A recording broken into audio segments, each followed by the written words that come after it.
we're here to make a new type of news. New insights, new styles, and new topics every day. We are News Generation. Making news just for you. It's August 9th here in Seoul. I'm seohyeon, and this is News Generation, where we make the news at Arirang's very own open studio. Every morning, we'll discuss the top issues and latest current affairs affecting people in their 20s and 30s. Joining me in the studio is Ji-hee. Good morning, Ian. Good morning, and Walter Lee. Lovely to be here. Now, both are here to speak on behalf of people in their 20s and 30s. As usual, let's start with our news feed, which covers different hashtags and news items that have been trending on social media over the past 24 hours. Yesterday marked the 7th anniversary of Blackpink's debut. In celebration, images of the group will be shown in major U.S. cities. Starbucks in Korea and 8 other Asian countries will also give out special anniversary stickers to those purchasing certain drinks. Meanwhile, industry insiders are questioning whether Blackpink will be able to break the 7-year curse, which in K-pop refers to how many groups disband after this period because their exclusive contracts end near this time. Moving on, the Ministry of Environment is preparing ahead of Typhoon Kanoon, which is expected to hit the country later this week. Officials have decided to preemptively discharge water from dams. As of Tuesday morning, they've released almost half of the total amount of water that can be stored in the 20 multi-purpose dams in the country. And do you know what bridal showers are? They're parties held for the bride-to-be just months before her wedding. Usually, close friends and family gather together to help the soon-to-be bride ahead of her big day. Though it's a relatively Western concept, it has boomed in Korea, especially since COVID-19. Due to social gathering caps, many held these parties in hotels or private party rooms. At the time, many uploaded photos of these intimate gatherings on social media. Since then, some have been saying that it was quite burdensome for them to keep up with the trend of throwing lavish parties for their friends or families. And currently, there's a heated online debate going on as to who should be paying for bridal showers. Should it be friends, family, or the groom-to-be? The main argument people have towards this issue is that friends and family already have to pay a large amount of wedding cash, or 축의금, at the wedding. And we mentioned this concept before on NewsGen, but in Korea, we traditionally give out money envelopes to those getting married. But now that bridal showers are a thing, it seems like we have to pay hundreds of dollars extra to throw these extravagant events just to celebrate and congratulate our friends. And local news outlets found that a bridal shower can easily cost over $760. And that's because people tend to book private rooms and borrow white clothes and festive ornaments to throw these parties. Now, I'd like to expand our news feed here to the studio. What do you guys have to say about this latest, online debate on throwing these lavish bridal parties? And getting married is definitely, it seems to be a once-in-a-lifetime event or a dreamlike situation for many. And as a friend or family member, do you think we should be the ones paying for bridal showers, or do you think it's not worth the money and simply a showcase of friendship or just for the sake of following the trend? Well, for me, it just really depends on how close I am with this person. Like, if they're very close, I'd almost do anything for my friends, and that means spending an extra bit of money. I'm completely okay with that, and if it makes them happy, fantastic, it worked then. Now, I've never actually been to the male version of a bridal shower, which is called a stag night or a bucks party, but I'm still okay with pitching in a little extra dollars here and there. But we also must know, like, Korea is a money-giving culture, and as a groom or a bride, you're also supposed to buy your friends dinner when you go out, when you give them the invitations. Right. And usually if you have a lot of friends, that could be like over $100, $200 per dinner. Exactly. So there is still this exchange of money going on between the, let's say, bride and groom and their friends. So it's a very interesting debate indeed. It's an interesting debate, especially considering how it's done in the States. I don't think that there's this concept of money envelopes,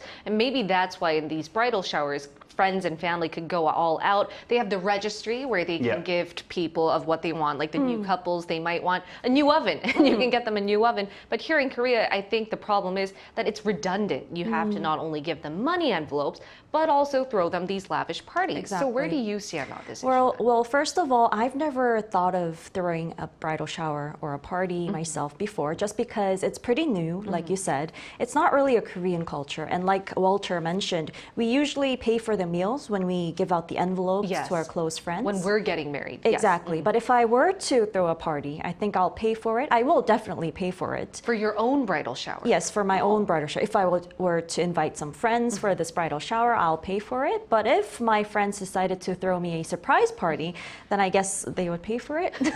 They won't be like asking me to pay for the surprise party, right? Okay, I will throw you a surprise party and let's see how it goes. No, I think that it's was fine. a hint. A hint. She gave me the hint through her eyes, but don't worry, I got the note. And that was our news feed for this Wednesday. Let's now move on to our discussion topic. Over the past few days, we always included stories on our news feed related to the recent stabbing attacks in Korea. So today, we've decided to talk about it in more depth as a discussion topic. Let's see what the latest issue is on this issue.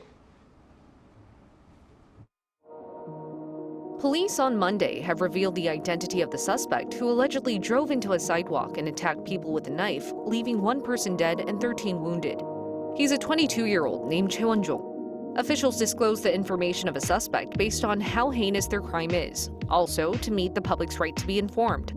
The general public in Korea is scared that we may see more copycat crimes like this.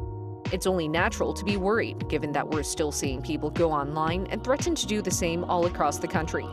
To ensure the public safety, police officers have been dispatched to areas at risk. They've actually arrested people who seem suspicious. As of Sunday evening, the National Police Agency also tracked down 54 people in connection with online murder threats. Random knife attacks with no apparent motive has definitely shaken up the country. Before, Korea had been considered terror-free. Nowadays, it doesn't seem like the case. Do you guys agree with this statement? Oh, definitely. I mean, we've covered some of these stories on our news feed in our previous shows before, but recently there have been a number of attacks on strangers that stirred up the country, really. To mention a few, there was a case where a man punched a random defenseless woman in Gangnam Street. And of course, we had the killer in sillim, where he was in his 20s. He had criminal convictions in the past.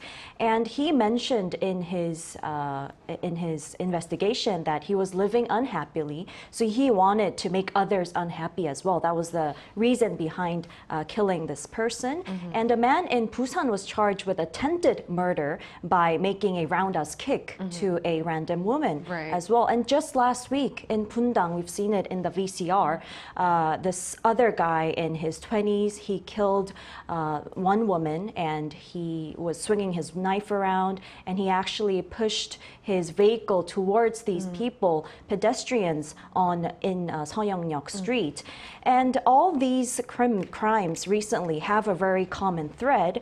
And the thing is that they are on random people, strangers, with no prior connection with these perpetrators. And another common thread is that predominantly all the victims and the perpetrators, they were young people. Yeah. Exactly. And also, to make things worse, online, there were these warnings, threats of murder after these incidents occurred. People were saying, oh, I'm going to kill these number of people, men or women on the street, that street. And this has made things worse because it has definitely made people more anxious and fear. Definitely. It drew this sense of public fear because, as you mentioned, those two commonalities. Another one I would like to add is they all happened in very bustling public spaces where I could have been one day or that I could be going to. And Walter, what do you think? Are you afraid of the growing number of knife attacks or terror attacks here in Korea? Well, it's definitely a different look for Korea, as we've mentioned that we are or were known as a very safe country. I mean, you could leave your bags anywhere and people wouldn't steal it, laptops, mobiles, etc. However, it's the manner in which these attacks or mass violence incidents have been carried out that have the public worried. And because they're in public and, like you said, we either go to those places often or there is a large crowd and they seemingly are random. However, it is the type of mass attack that is very rarely seen here in South Korea. Now, if lightning strikes more than once in the same place in South Korea, the public goes into panic, which there is a concept about, which I'll talk about later. However, I'm not personally sure if we can call these motiveless attacks. For example, the male who attacked the person in sillim station, as Ji-hee mentioned, could have been seen as getting revenge on society. He was unhappy with life, therefore he wanted to take it out on society. But though he specifically didn't choose a victim, he just went to a certain place. Now, according to authorities talking about the seohyeon station incident, the male was diagnosed with schizoid personality disorder. Now, this disorder was supposedly brought on when he was not accepted into an elite high school. There have been no reports that there was a motive. However, I don't know if we'll even know if there will be, because sometimes we forget about these things and they're not released to the public. Now, in regard to the online posts threatening copycat crimes, one male who said that he was who wrote on the post said he was going to kill as many people as possible at Audi Station. He said he chose that area because that's where his ex-girlfriend lived. So it does seem that there has to be some sort of revenge element there to what might have been a crime, but luckily no crime was. And venting out anger. Yes. Venting out anger, and those could be motives. But the reason why we're saying that these are motiveless crimes is because, as you guys both mentioned, there seems to be no personal connection with the assailant and the victim. That's why it's so random, and that's why it's so scary. And we asked our viewers whether they thought these random crimes are prevalent in their countries and whether they could pin down their key characteristics. Take a look at the screen to find out what 3 of them had to share with us. So SGR said, I think motiveless crimes are extremely rare in any country. I would even argue that the Busan roundhouse kicker had a motive, even a psychopathic one. ZSI said, in discussing motive, we encounter its complexities. Does it imply a conscious, explainable rationale or clear objective? The reality is, motives can emerge from intricate neurochemical imbalances, obscured memories, and instinctual drives. Jiaowei K said there has been an increase in ram raiding in New Zealand. People use a car to crash into the door and then break in to steal whatever they can. And recently, if I may add on, earlier Tuesday morning, we saw a stabbing attack happen in Britain, actually. There was a man who went in front of British Museum and stabbed another man. He was actually arrested very recently. And you can see that though we don't know what the actual motive was, it does seem to be quite random yet again. So do you guys think we're seeing more of these random crimes happening across the world? Yes, definitely. This year, there have been over 400 mass shootings in the United States, potentially making it the worst year on record, as reported by Forbes and ABC. And also, there was an incident in which an individual was pushed onto one of the train tracks in the country as well. So it's evident that unprovoked attacks such as these are not limited to just South Korea. And they're also we had an incident in Hong Kong in June where 2 women were actually stabbed to death in a mall. Now, according to reports, the male attacker and the victims were unknown to each other, but the attacker was said to have a history of mental illness, which does connect to maybe some of the incidents here in South Korea as well. For all these cases, though, I think the central question is why, though? What's the psychology behind these criminals? And to find out, we're going to include a criminology expert in our talks right after this.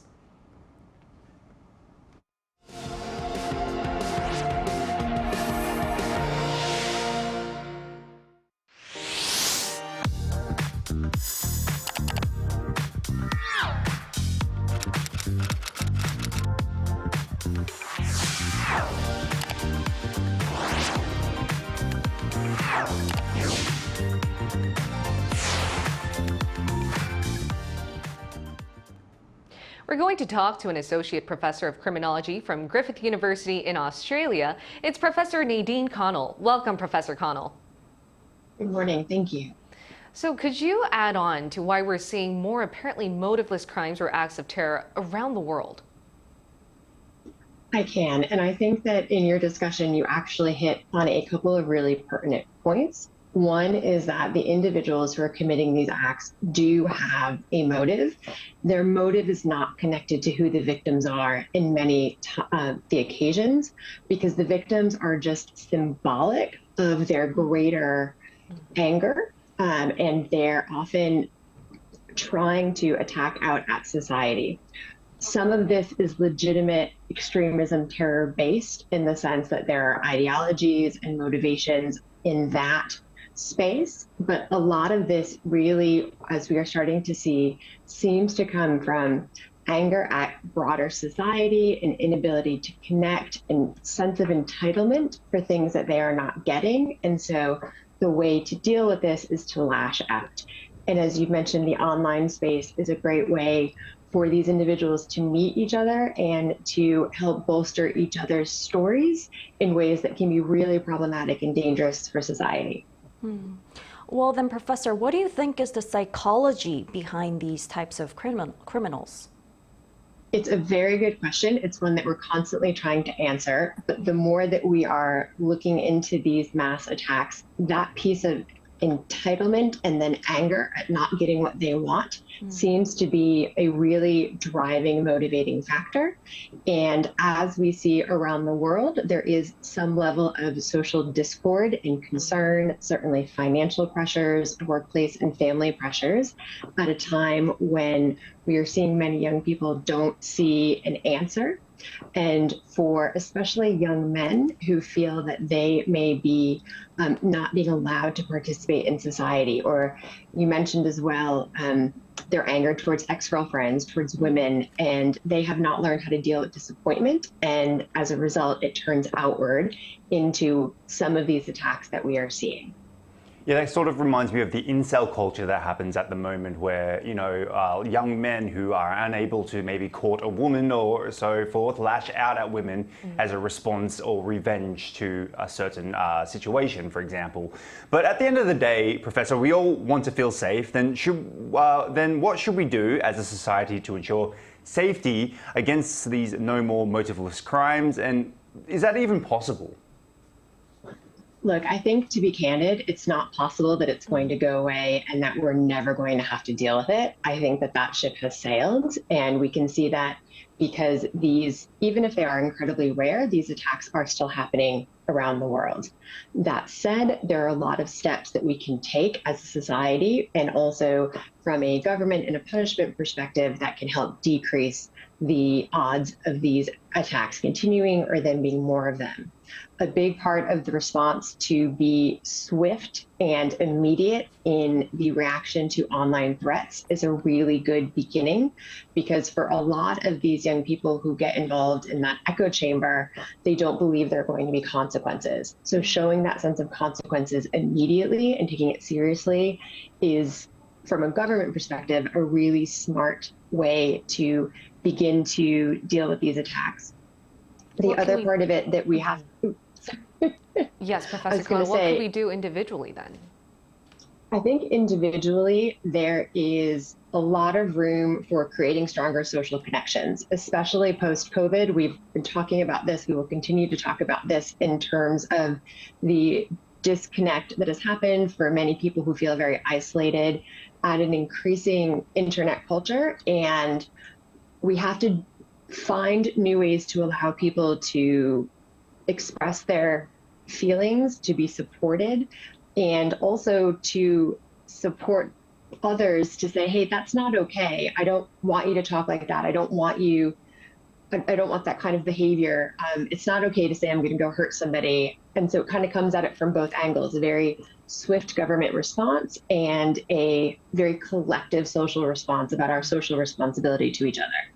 All right, and hopefully we'll see that happen very, very soon. Thank you so much, Professor Connell. It was a pleasure talking to you today. Thank you, Professor. Thank you for having me. And I think we are seeing that, the Korean government has taken swift and immediate measures to stop or actually let those potential assailants know that they will go on with consequences if they do decide to go on with their thoughts, their impulsive thoughts, that is. But what do you think we can further do to respond against or prevent any of these crimes from happening? Well, as Professor Connell said, and as you can see on the graph on the screen, many of these attacks on strangers, they have psychological motives. such as chronic anger, mental disorder, and dissatisfaction toward reality. And shockingly, the rate of reoffenses among these perpetrators is as high as 75%. Wow. And while it's a complex issue that can't be really fully addressed in one episode, it's really clear that preventive social systems must be established to make sure that the anger and the dissatisfaction of these people get lower in society. And I also want to mention how, although this is prevalent globally, Korea has strict laws in particular on self-defense. So if people, they defend themselves at the slightest chance of or slightest hint of danger, they can be turned into perpetrators themselves. So we really have to identify the gaps between within the laws of self-defense in the country and make sure that we're able to protect them, institutionalize the systems that we have, and protect the victims. You mentioned a very important angle here because we have very strict and somewhat limited laws on limited stuff on what we can do in terms of self-defense. People are feeling very vulnerable, and that's why lawmakers in the country are calling for stronger regulations for, or actually more lenience for people to actually pull out self-defense, which I hope we can see happen very soon. Walter, would you like to add anything to this question as to what we can do to prevent these crimes from happening? Well, I obviously have to agree with the professor that unfortunately I don't think there is much we can do that in regards to stopping or preventing. It's hard to actually catch these crimes before they occur. But obviously, like the professor said, if you are within the, let's say, boundaries of a person who seems to be angry with the world or lash out, maybe talk with them and try to bring them down from this situation so they don't do anything that is, dangerous to themselves or to the public, for example. Now, the lawmakers also need to look at not just, like Jihi mentioned, the self-defense situation. They also need to have harder penalties for criminals who carry out these acts, because some people are only jailed for, let's say, 1 or 2 years for very serious attacks. Lawmakers need to make those sort of crimes a bit more scary and for heavier penalties for the offenders. That's why they're calling for even the potential chance of bringing back in death penalties or no parole. And I think these are measures that they are positively considering. And also, as the professor mentioned, we need to be a collective society and help people talk out whenever they have any vented anger. And that's why the presidential office is also considering of holding these collective mental health courses or mental counseling courses for anyone who wanted to do that. And we might be seeing these measures happen in the latter part of this year along with the health ministry. So fingers crossed to that. But in the meanwhile, what can we do ourselves as individuals? Well, I guess if we are put in a situation where there is an attack, and hopefully we are not put in that situation. However, the easiest thing I can tell you is basically protect yourself. Though you might want to, help somebody, unfortunately, you should really protect yourself and your family at least, and run the other way. Run the other way. That's run the other way, basically. Well, stay vigilant. Don't be wearing headphones because you have to be aware of your surroundings, and also limit yourself from watching too violent content to reduce that anxiety level. Don't be too scared, but at the same time, be cautious. That's the message today. And we'll be here every day from 9:30 to 10 a.m. Korea time, bringing you more topics young people are talking about. Special thanks to Ji-hee. Thank you. And Walter Lee. Lovely to be here. And thank you everyone for watching. We'll see you tomorrow. We are News Generation.